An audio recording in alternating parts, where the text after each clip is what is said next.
Let's talk about using AutoMapper to more easily map from one type to the other. Most importantly, from our view models to our entities and vice versa. To use AutoMapper, I'm going to open up the project JSON.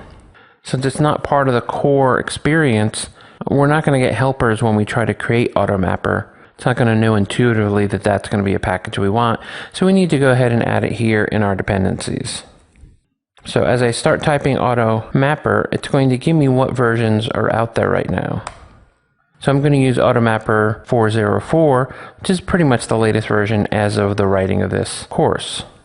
This is essentially the same as the old experience of manage and NuGet packages. I could have done the same thing here by searching for AutoMapper. There's AutoMapper. I could have installed it or uninstalled it or seeing what versions are available, those sorts of things. I find using the project JSON, if I know what I'm looking for, is just that much easier. Now that we have AutoMapper, let's think about what we want to do with it. The first thing we'll want to do, once we know that the model state is okay, is we'll want to map from our view model down to our entity. So let's rename new trip to just call this the VM. Then we can create a new trip here by using AutoMapper's mapper object. Mapper is going to allow us to call map, and map is going to say what is the destination type. That's going to be a trip. And then the source will infer the source type. So this will be our VM. So we can see now this new trip is a trip type that it has now mapped for us. Once we have that mapping, we can go ahead and save it to the database, which we'll do in a minute. But let's talk about this mapping. Let's compile this, and over in Postman, let's execute this to see what happens. If we execute it, we're going to get an internal server error, which, because we're handling errors, actually ends up being a redirection to an error page.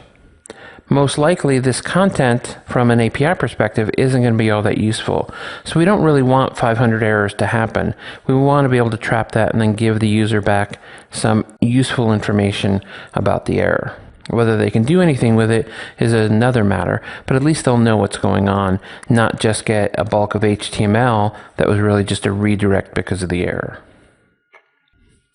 We're going to determine what happened here by using a try catch, and that's essentially what goes on when one of these methods throws an exception. That's how we end up with that 500 server error.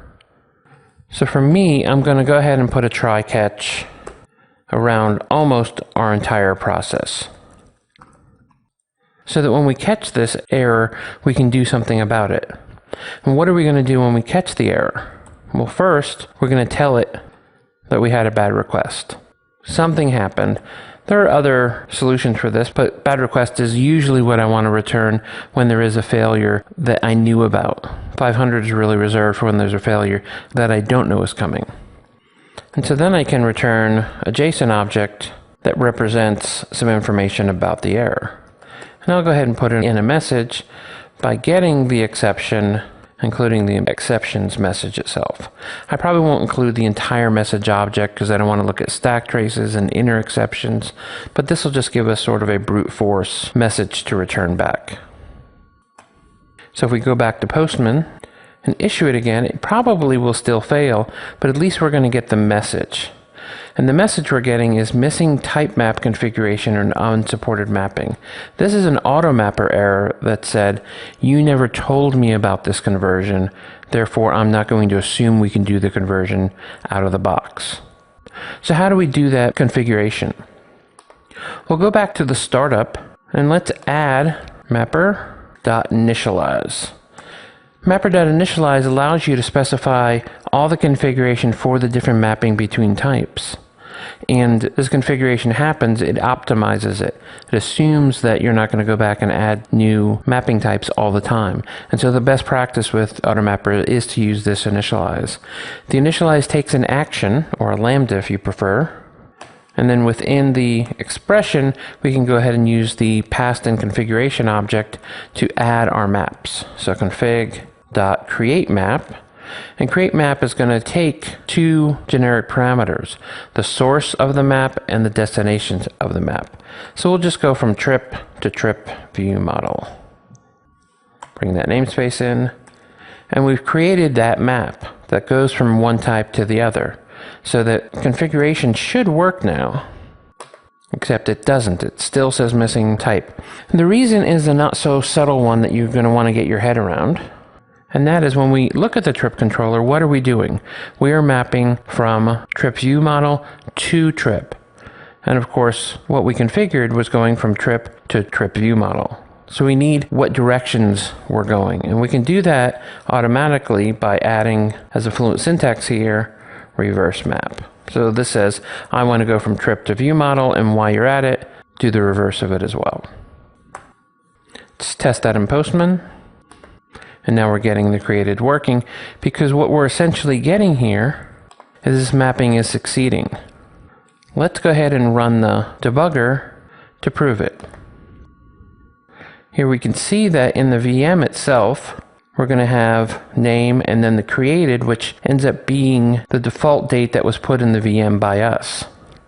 But the new trip has mapped those over to keep the created date and of course map that other name. Because there weren't other properties that it needed to deal with, it didn't worry about there not being a stops or not being a username, and those were left as nulls in the source object because mapping didn't happen. Which means we should be ready to go ahead and save this to the database. But let's talk about what's going to happen once we save it to the database. We're going to want to reverse that when we're returning this. And so we can use the mapper again to reverse that mapping experience. So let's assume we somewhere in here saved to the database, and there's our new trip object. We can then say mapper.map. This time we want the trip view model, because what we're going to return back to the client in every case is these representations of just the trip view model.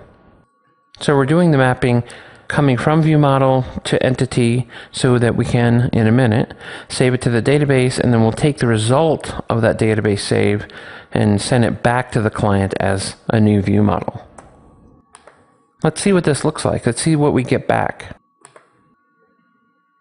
See, we're now getting just the shape of the view model and that it was successfully created. Of course, we haven't done the database access, so it isn't really being created. Let's go ahead and add that N on Southern, so that'll be correct next time. But what about the same thing for the get? If we're going to deal with view models when we're doing posts, shouldn't we also deal with them here? Well, let's take those results and let's wrap them with mapper.map to trip view model. Now, if you think this will probably work, you're wrong. The reason is there isn't any good way to map from what we're getting back from the call, which we can see here is IEnumerable of trip, right? We're trying to go from IEnumerable trip to trip view model. No, we actually have to have this mapping say IEnumerable of trip. So we're mapping like types here. This is specifying that we have an IEnumerable of trips, and then we're going to tell it that we're mapping it to an IEnumerable of the view model. Back in Postman, if we execute this, go back to the get and execute the get, you can see we're getting the trips in the form of the view models. Those stops are missing because they're being dropped from the result because our view model doesn't include a property for stops. It will soon. We'll implement that view model and then extend this trip view model to include the stops, but we're not quite there yet. But you may be scratching your head here in that before we had to make sure that we had mappings going from one type to the other correctly. And what we just did is map collections of one type to the other. And what happens when you create your maps here, I'm back in startup. When I created this map and then reversed it, it also said, I know how to map between this and this, And I'm going to also support mapping from collection types of this to collection types of this, because it's such a common use case. You don't have to create maps specifically for collection types. And in fact, it works for IEnumerable, iCollection, list, and several other standard list types that you may want to use. As you get into more esoteric things like mapping to dictionaries and those sorts of things, you probably will need to create a map or two occasionally, but it will take care of most collection mapping as well, with very little effort on our part. So now that we have the mapping working, we still don't have the database saving, but we'll get to that soon. One thing I want to do before then is to start logging the actual errors. So let's do that next.